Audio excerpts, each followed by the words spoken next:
Françoise de Germigny. Le château n'est pas dans ma famille, mais dans celle de mon mari. Je suis la pièce rapportée, mais je m'occupe du château depuis plus de 40 ans, c'est presque 50 ans. On s'occupe du château à temps plein depuis que nous sommes à la retraite. Avant, on habitait à la région parisienne, on travaillait à Paris, moi à Versailles. Moi, j'étais dans l'enseignement. Le jardin du château, ça demande beaucoup de travail parce qu'il est classé monument historique. Il était labellisé jardin remarquable. Alors pour l'instant, on ne sait plus si on l'est toujours ou si on ne l'est pas, parce que le label est donné pour 5 ans. Il expirait en 2017.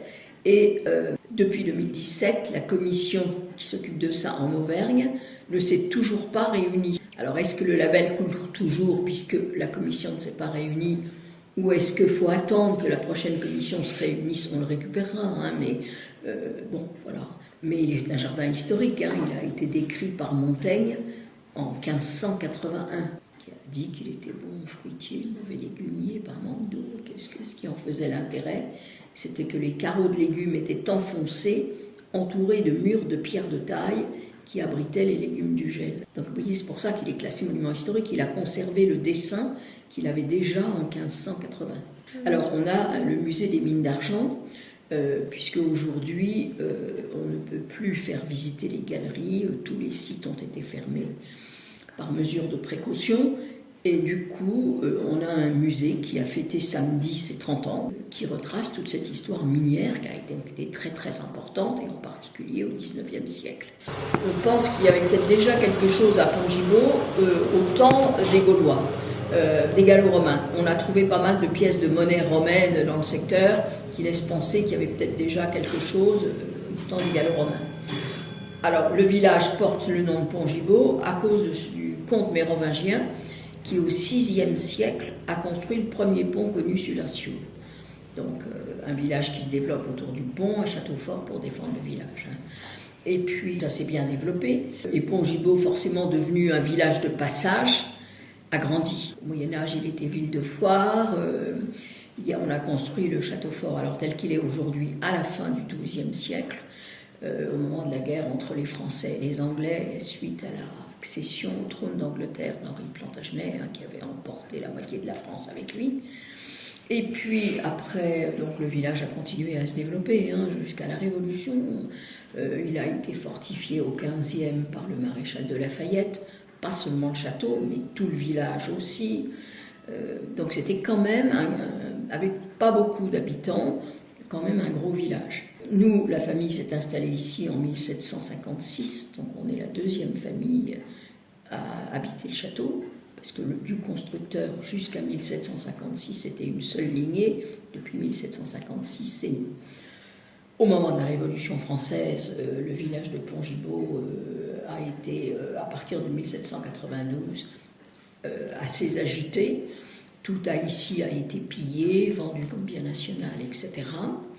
La Révolution avait également interrompu ce qui existait depuis le Moyen-Âge, c'était l'exploitation du plomb argentifère. Ça s'est interrompu complètement, ce n'est reparti qu'au XIXe siècle, d'abord grâce à notre arrière-arrière-grand-père, qui a tout relancé en 1828, et puis plus tard à la Société franco-britannique à partir de 1850.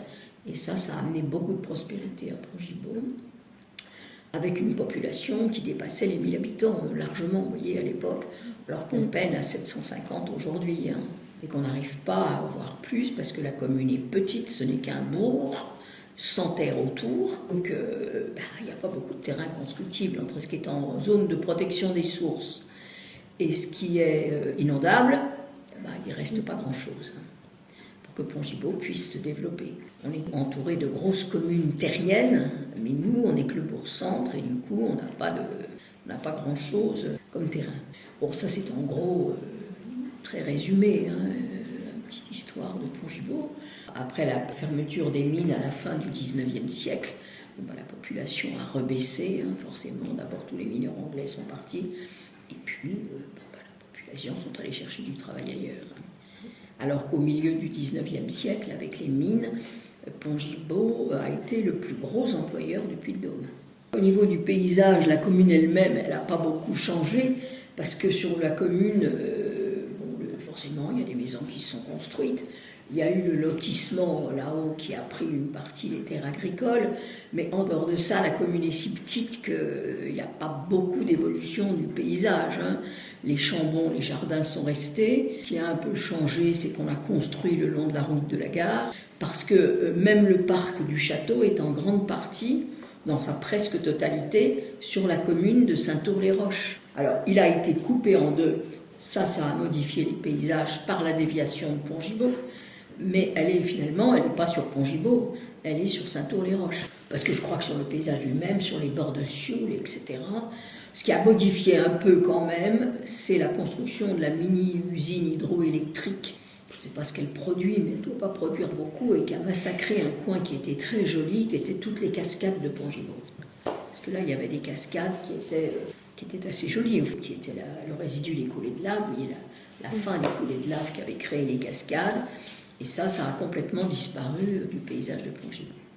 Si bien que, en fait, la rivière, elle longe le village et on n'a pas du tout, par moment, l'impression d'être une ville au bord d'une rivière. Vous voyez, on n'a pas de quais sur lesquels on peut se promener longuement, un peu animé par la population parce qu'ils ne traversent pas la ville. Ça, c'est un peu dommage. Là, il y a sûrement des choses à faire. Mettre en valeur la Sioule pour que...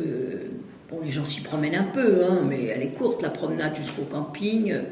Bon, ça joue pas vraiment le rôle que jouent beaucoup de rivières dans des centres-villes. Alors, on est ouvert au public depuis 40 ans et on a environ entre 5 et 6 000 visiteurs par an. On aimerait bien monter un peu plus haut, mais c'est pas facile parce que on a beau être à côté de gros sites comme Vulcania, Lantégie, ça ne nous amène pas vraiment de visiteurs. Parce que beaucoup de gens, quand ils viennent en Auvergne pour la randonnée et le volcanisme, qui sont les deux points forts, donc ils font un château s'il leur reste du temps et de l'argent. Or, des gros sites comme ça, c'est quand même cher. Quand on est en famille, on a vite épuisé son budget quand on a fait Vulcania et Lantégie, et pour peu qu'ils fassent la maison de la pierre, qui marche maintenant avec Lantégie.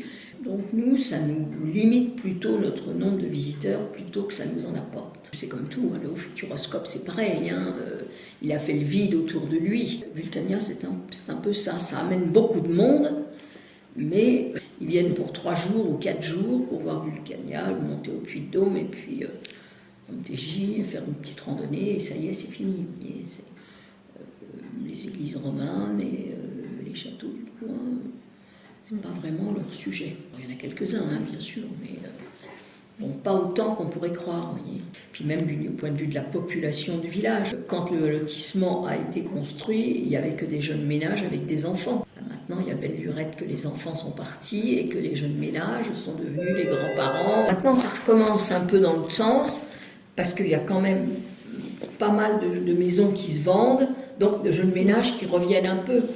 Mais ce n'est pas suffisant pour faire augmenter la population de Pont-Gibaud. Ce qui est important à Pont-Gibaud, ce sont les commerces. C'est vraiment un bourg-centre qui a beaucoup de commerces.